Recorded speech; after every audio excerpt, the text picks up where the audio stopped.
Buonasera cari amici, ben ritrovati in questo spazio in mia compagnia. Vediamo insieme il capitolo 8 di Frabato il Mago. Mi raccomando, se ancora non l'avete fatto, iscrivetevi al canale del Marietto Veneziano e iscrivetevi anche al mio canale. Riprendiamo dunque la lettura dal capitolo 8. Frabato si risvegliò nella stanza del suo albergo, profondamente preoccupato dalla direzione degli avvenimenti con cui la storia del mondo si stava confrontando. L'incapacità cronica dell'umanità a visualizzare pensieri positivi e trasformarli in azioni stava diventando sempre più diffusa. Persecuzioni politiche, accoppiate a torture ed assassini, erano diventate all'ordine del giorno ed avrebbero portato presto ad un'orgia di distruzione. Coi suoi occhi spirituali Frabato poteva vedere il corso degli eventi futuri nella cascia, ma le leggi immutabili del silenzio non gli permettevano di discutere di questi argomenti in pubblico. Anche il suo stesso fato avrebbe preso una piega tragica e non gli era permesso di usare i suoi poteri magici per alterare il suo destino, perché ogni essere nell'universo era legato alle leggi del karma. Un po' di consolazione gli veniva però dal fatto che la divina provvidenza l'avrebbe sostenuto durante il tempo a venire della sua persecuzione. Sapeva che era protetto dai fratelli della luce per potergli permettere di compiere la sua missione sulla terra. Per sbarazzarsi di questi pensieri deprimenti si rifugiò per alcuni minuti in una meditazione speciale. Poi si fece il bagno e subito dopo lasciò l'hotel assai rinfrescato. Gli abitanti della metropoli sembravano avere come motto fretta e velocità perché c'era un trambusto nervoso in molte strade della città. Frabato scelse un ristorante in una tranquilla strada laterale per la colazione. Ad un tavolo vicino 3 signori erano impegnati in una viva conversazione. Contrariamente al suo comportamento abituale, Frabato prese un giornale per familiarizzarsi con il nuovo ambiente. Non aveva fretta, finora non aveva piani per il futuro. Mentre leggeva il giornale colse qualche pezzo di conversazione del tavolo vicino, specialmente perché uno dei 3 gentiluomini stava spiegando il suo punto di vista piuttosto sonoramente ed entusiasticamente. L'interesse di Frabato si destò immediatamente non appena capì che l'argomento della conversazione era la metafisica e lo spiritismo.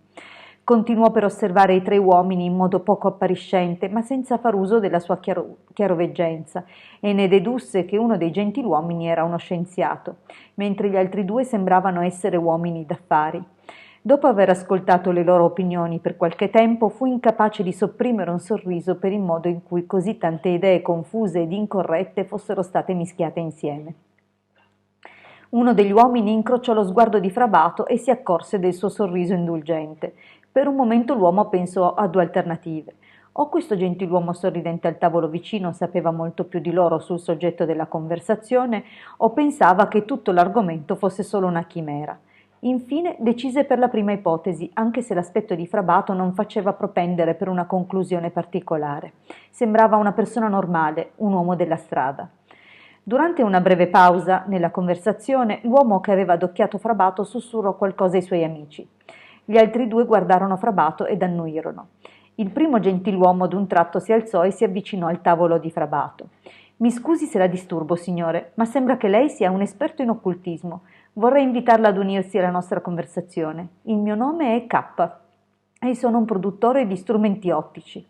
Frabato accettò l'invito amichevolmente. Dopo essersi presentato si sedette al tavolo dei vicini. Il signor K presentò i suoi amici, il signor P, un direttore di banca, ed il professore G, un dottore in chimica. Il professore non riuscì a controllare la sua curiosità. «Signor Frabato, lei non è il chiaroveggente ed occultista di cui così tanti giornali hanno parlato per qualche tempo? Se è così, allora devo ringraziare la mia buona sorte per averla incontrata qui». Frabato, che ora si rendeva conto che non poteva passare inosservato in questa città, annuì al professore dicendo: «Sì, sono quello di cui avete letto sui giornali. Lei è davvero fortunato ad incontrarmi qui perché, parlando sinceramente, la mia presenza in questo luogo è piuttosto involontaria. Non volevo burlarmi di voi, ma alcuni dei vostri punti di vista sulla metafisica non sono esattamente corretti». Naturalmente i gentiluomini volevano sapere perché Frabato fosse capitato involontariamente nella città. Egli raccontò loro l'intera storia e, scioccati, essi promisero di aiutarlo il più possibile. Tutti loro lo invitarono nelle loro case e, poiché non aveva piani prefissati, decise di dedicare le successive 3 serate ai suoi nuovi conoscenti. In una di quelle sere ci sarebbe stata una piccola celebrazione con pochi amici e conoscenti. Fra Bato lo prese come un atto del destino e accettò benevolmente. In verità, egli avrebbe in seguito trovato così tanto supporto in questa cerchia da permettergli di superare la sua situazione disperata. All'inizio i gentiluomini gli posero molte domande sui fenomeni occulti, domande a cui Fra Bato rispose il più chiaramente possibile. Tuttavia egli sottolineò che c'erano molte conoscenze nel campo che era possibile rivelare solo ad un vero praticante. I tre uomini ammisero presto che avevano visto molte cose nella luce sbagliata. Dopo 2 ore cominciarono a discutere il problema del destino. Il professore era dell'opinione che non esistevano cose predeterminate dal fato, bensì era l'uomo ad essere architetto del proprio destino. Sebbene il professore fornì delle buone ragioni a favore del suo punto di vista, Fra Bato rispose con una risata divertita.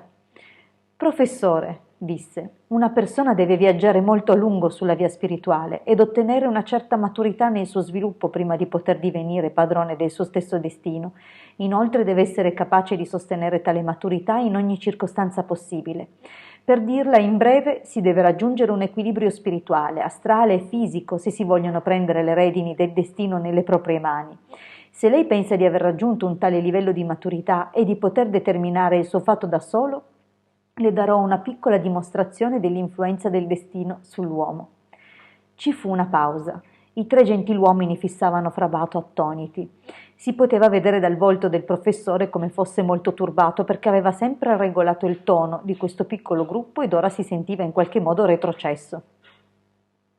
Fra Bato se ne accorse e disse con benevolenza: «Non voglio negare che voi abbiate una grande conoscenza teorica. Avete letto molto anche in lingua straniera, avete una grande libreria ed avete pubblicato articoli di metafisica su diverse riviste straniere, cosa che vi ha dato la nomea di un'autorità sull'argomento. Ma nella scienza occulta vi è una grande differenza tra la semplice teoria e la conoscenza pratica». Il professore fu molto sorpreso di quante cose Fra Bato sapesse di lui. Curioso replicò: «Signor Fra Bato, se quello che dice è vero, sarò molto lieto di vederla produrre una qualsiasi prova dell'influenza del destino». Perso nei suoi pensieri, Fra Bato guardava davanti a sé. I suoi occhi avevano assunto un particolare stato di fissità. La sua coscienza era chiaramente non focalizzata sull'ambiente lì intorno. Questa condizione durò solo poco tempo. Poi Fra Bato sbatté le palpebre come se si fosse svegliato da un sonno profondo, sorrise al professore e disse: «Ho appena visto nel suo futuro con i miei occhi spirituali. Con l'aiuto di un piccolo evento le proverò l'influenza del fato. Se non sarà in alcun modo vicino alla torre Pulver alla mezzanotte di questa sera, avrà provato che è in grado di padroneggiare il suo destino.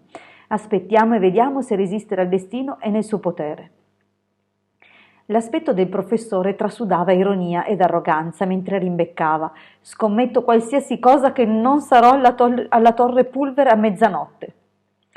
Fra Bato fece finta di non sentire queste parole e cambiò il soggetto della conversazione confermando le date dei suoi inviti. Presero tutti un altro bicchiere di vino, poi andarono via. Quando lasciò il ristorante e salì sul taxi, il professor G si sentiva piuttosto strano. Dato che era Scapolo viveva in un grande stile, in quanto risiedeva in una grande villa ed aveva numerosi servitori. Il suo versatile lavoro di ricerca era una delle ragioni per il suo stato solitario. L'altra era che non aveva particolare interesse per le donne. Sebbene fosse impegnato in affari di cuore di quando in quando, voleva restare libero dagli obblighi della vita familiare.